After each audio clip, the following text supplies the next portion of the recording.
Hey everyone, to stick with us versus herd. If it's your first time here, love the content, hit subscribe. If you want to get notifications for when we post videos, tap the bell. If you want to join our options trading live channel, link is below in the description. To that channel, I go live Monday through Friday, 30 minutes before market open, stream for about an hour. If you want to join the UVH fam, our community, links are below in the description to our Discord and our options trading group on Facebook. If you made money today, comment below, got paid. If you lost money, comment below, learned a lesson with a teardrop. And if you can do me a favor, hit the like button. It's free, helps me out with the YouTube algo. Really appreciate it. But let's get to it. Today was a rather flat day for me. I actually closed the day down just $15. It is what it is. Like for me, people are like, hey, what's wrong with you? What's wrong with you? I'm going through a lot of things in my personal life right now, so trading hasn't been the top priority. And the trades that I have been doing, the payout hasn't been great. We've just been chilling. It's been a slow market. We're just kind of seeing what we're doing. If we're looking at SPY right now, SPY came down to 283. It was up at 288, came down to 283 near the end of the day here, or at the end of the day, actually.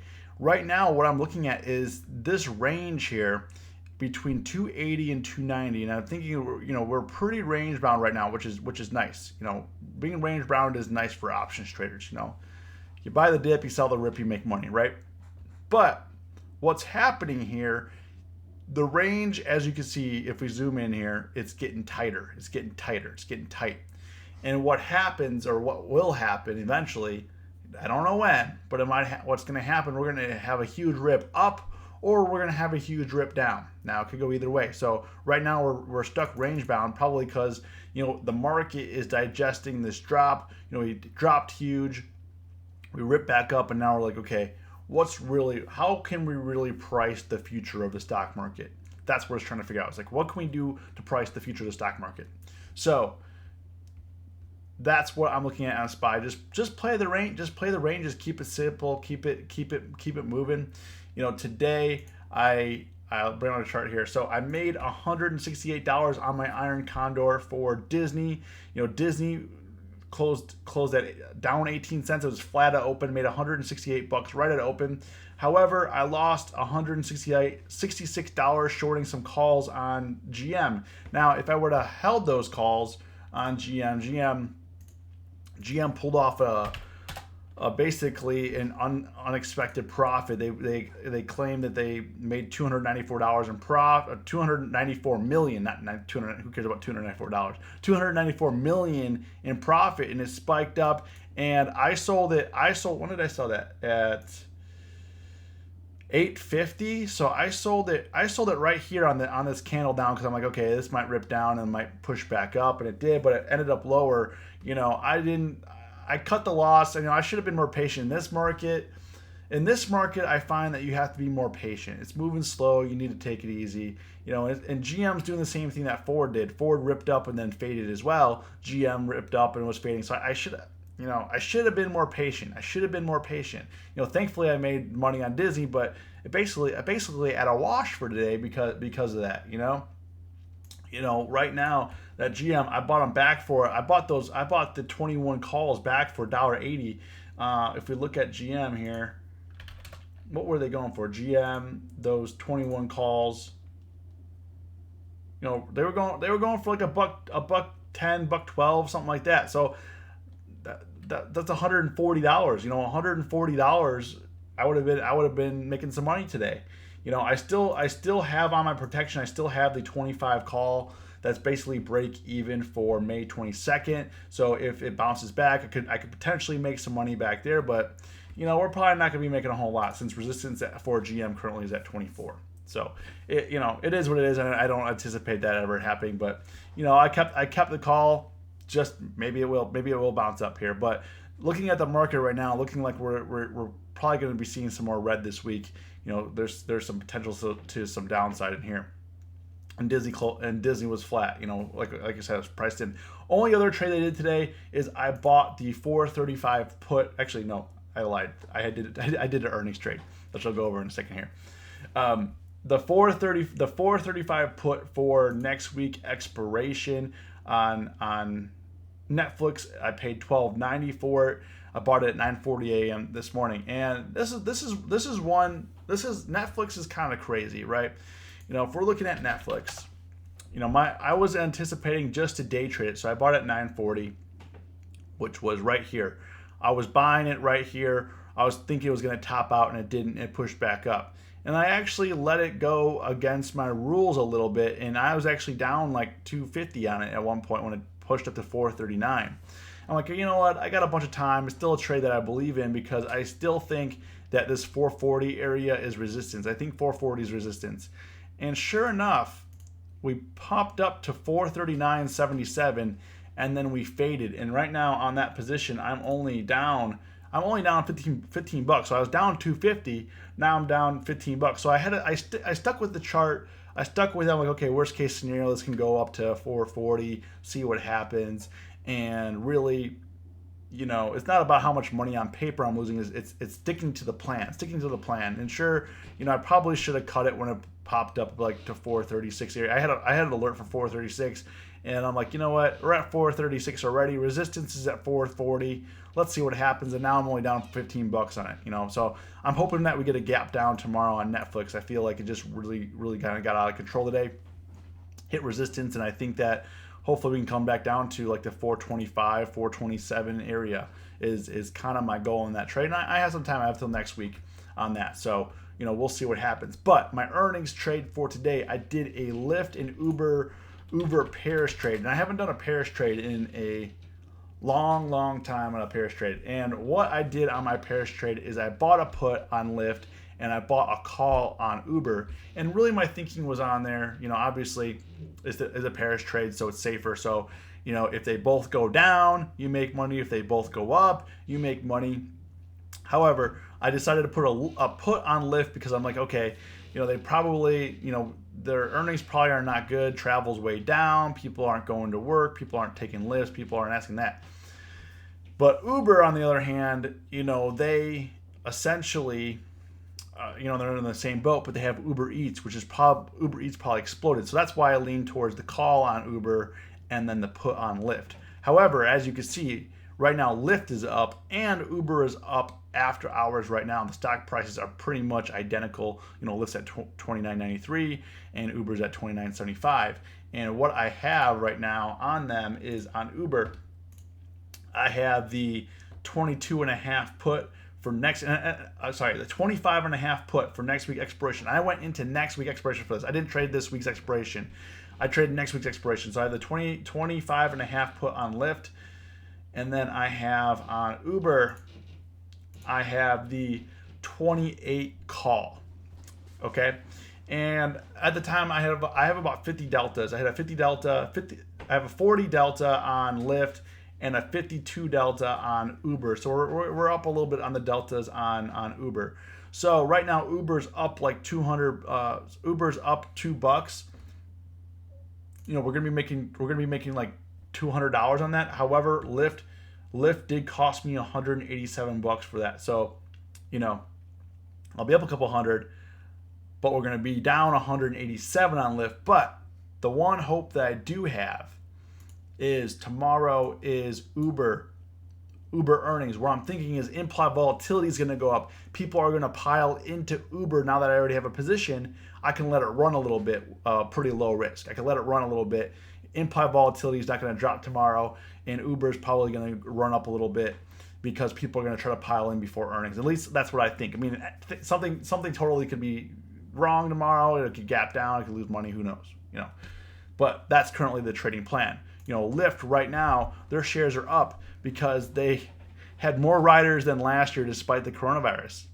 Crazy. They also said they're going to lay off, 17% of its workforce / pay between 10 to 30%. So things are not so doom and gloom. Actually, LYFT's doing all right, surprisingly, and I guess that's what happens when you're us versus herd, right? You join the herd and you pile in there because there's like, no way this can go up, no way. You could probably go online like StockTwits and Reddit and find all the people that got burned in this trade. They're like, they thought it was a slam dunk, and this is where the us versus herd mentality comes from. This is what we're doing. So I'm like, okay, I do want to short LYFT However, I want to go long Uber, so that's why I pairs traded it. I'm going to pairs trade it. I'm probably going to take off my position before Uber post earnings because, most likely it's priced in. Maybe I'm not. Maybe it'll go up to like $40 and I'll lose bags of money. Or maybe I'll take it off and then place a new position. That could be a potential too. So we'll see what happens on that. But getting into it, I want to talk about oil. People have been asking me, what about oil? What about oil? Let's talk about oil. I've been watching. I don't have a position currently. I've been watching. I've been on the sideline. I just kind of, like that quiet dude in the club. You're like, what's wrong with that guy? Like, what is he doing? He's not dancing. He's just like kind of just chilling on the side, And that's what I've been doing with oil, okay? And I don't know why I said that. Anyways, here we are looking at oil. I'm seeing what it's going to do here. Yes, we had the first red day in a while. And the first thing they say is, demand is down. I think what happened is Trump tweeted yesterday that oil is up because people are consuming it again, and that was totally wrong. So they're like, oh, well, we're just gonna have a red day. But I'm just kidding. But what I'm looking at here is the resistance right here. If we're looking at oil, 25, it did hit. What was the high today? The high hit last night. It hit 26. Yesterday it hit 26. It hit about 25.50 today. So that's what I was really looking at on oil. Like, what is it going to do here? Is it going to accept this and push through, or is it going to reject it? And so far, it's rejecting it. So same with oil. We're looking here at 25.50 area. USO, pretty similar situation is, hey, what is it going to do here? And I know it looks crazy. It had the 1-to-8 reverse split, 8-to-1 reverse split. I'm actually looking for a position in USO right now, but what I'm thinking is same thing. What's it going to do here at 22? It popped up to 22, and now it's back down to 20.85. So right now, like I said, I'm the quiet dude in the club, just being like, okay, what's going on here? What we doing? What is USO? What is oil doing right here, right now? If it pushes through, might want to get a little bit long. If it doesn't, I could get a little short term. So we'll see what happens. That's what I'm eyeing on oil right now. Okay. Peloton. If anybody knows or has been following my trades, I've been trading Peloton and I've been short because I think the company is a piece of trash. However, doesn't matter what my opinion is. I made some money shorting it back in here when it spiked up to 37, 38. We made money on this down move here. It was beautiful. It was beautiful. It was great. Now, people are like, hey, Nick, are you going to go in short for earnings? Are you going to do this, Peloton? I'm like, no, I'm staying away from that because I have no idea what's in this report. And here we are with it. Peloton sales surged 66% as more people buy bikes, which we knew. But what the thing is, I don't know how to price Peloton, like what's priced in, what's not priced in. They're saying the company's sales surged 66% from a year ago. Peloton last month said it held its largest class ever with more than 23,000 people streaming it from home. The company, which sells a spinning bike for $22.45 and a treadmill for $42.95, is predicted to be one of the beneficiaries during the COVID-19 pandemic as gyms remain shut to the public. So, I think they're overpriced. I think it's rather expensive. However, apparently those stimulus checks are going Peloton's direction, and it is what it is. People are buying these bikes and they're attending the classes, and that's fine. So right now it's currently at $41. So you want to be really careful. Like, I still think the company is way overvalued. I still think the bikes are expensive. I mean, what's the market cap now? Their market cap now, what, 12 billion, 10 billion? I don't know. I don't see it. But here we are. It doesn't matter. And this is a good example. Like, you have to do your own research and you have to respect the price. It doesn't matter what you think about Peloton. It doesn't matter what you think about Apple, Uber, Lyft, whatever, Netflix. You got to respect the price, and the price will humble you. And people that were shorting it, this is why I didn't go in, because I said, hey, I want to know what's in this report. I want to know what's going on. And I'm most likely going to trade it tomorrow for a day trade, whatever momentum's picking up. So I'll be day trading it tomorrow for it to go down. There's going to be, with the gap ups here with Uber, Lyft, Peloton, there's going to be a lot of action tomorrow. It's going to be great. It's going to be great. Same with Square, PayPal. Well, Square's starting to recover already. PayPal. You know, PayPal is, I didn't trade PayPal because people were like, what's going to happen with it? It's all over the place. I thought, okay, here's the thing with PayPal. Earnings can be priced in because we basically already had a V-shaped recovery. However, it's above resistance. If people are shorting into this and explodes up, this could really trigger some sort of squeeze. It could push up. There's no ceiling for it. It could go up. It could be 150 tomorrow. And right now it's at 136. Expected move on that bad boy for this whole week was only $7, you know, and it's already up almost $10, $8 right now. So it's already done the rest of the week's move in one day. You know, yes, it did come down to 120, but it's at 136 now. So you gotta respect the price. Respect the price. You know, I think that's one thing that I think everyone can learn in this. It doesn't matter what your bias is. You know, it doesn't matter what coronavirus bias is or whatever, Trump bias, political bias, company bias. Respect the price. It cut you down at the knees, you know. It's just crazy. But Square's down a little bit because it's saying it losses unexpectedly grow in preparation for coronavirus effects here.